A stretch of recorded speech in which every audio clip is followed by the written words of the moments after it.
Hello, मैं हूं चंदन कुमार और इस वीडियो में बताएंगे संसाधन से संबंधित प्रश्नों के उत्तर।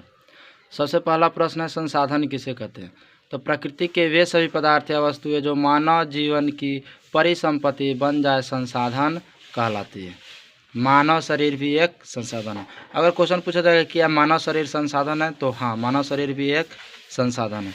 अगला है क्वेश्चन कि कोई वस्तु संसाधन कब कहलाते हैं। ठीक है, अगर कोई वस्तु है तो कब संसाधन कहलाएंगे, कब संसाधन नहीं कहलाएंगे। तो ये पहले एक शब्द में जान लेते हैं कि जिस वस्तु का अगर कोई उपयोग होगा तो ये संसाधन होगा, अन्यथा नहीं होगा। तो उसी को भाषा में क्या लिखा हुआ है कि कोई वस्तु या पदार्थ जब जीवन के लिए उपयोगी सिद्ध होता है तब वे संसाधन कहलाते हैं। अगला क्वेश्चन है, संसाधन हुआ नहीं करते बना करते हैं, किसने कहा?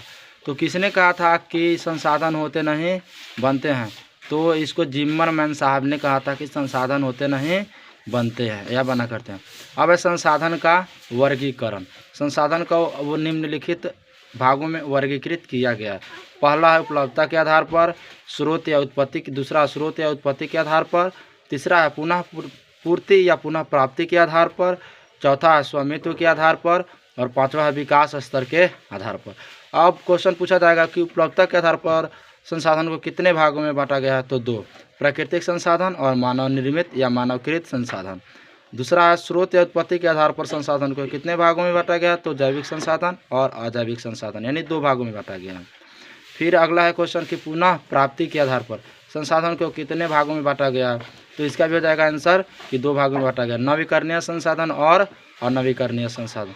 अगला क्वेश्चन बन जाएगा इसमें चौथा कि स्वामित्व के आधार पर संसाधन को कितने भागों में बांटा गया है? तो इसका हो जाएगा आंसर कि चार भागों में बांटा गया है, निजी संसाधन, सामुदायिक संसाधन, राष्ट्रीय संसाधन और अंतर्राष्ट्रीय संसाधन। फिर अगला और लास्ट क्वेश्चन क्या बनेगा इसमें कि विकास स्तर के आधार पर संसाधन को कितने भागों में बांटा गया है? तो इसका हो जाएगा आंसर कि चार भागों में बांटा गया है।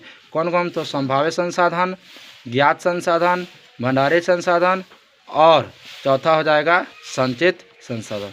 सो इस तरह से इस वीडियो में इतना क्वेश्चन इतना ही था। फिर मिलते हैं नेक्स्ट अगले वीडियो में अगले टॉपिक अगले क्वेश्चन के साथ। तब तक वीडियो बने रहा, वीडियो को लाइक और शेयर जरूर कर दें।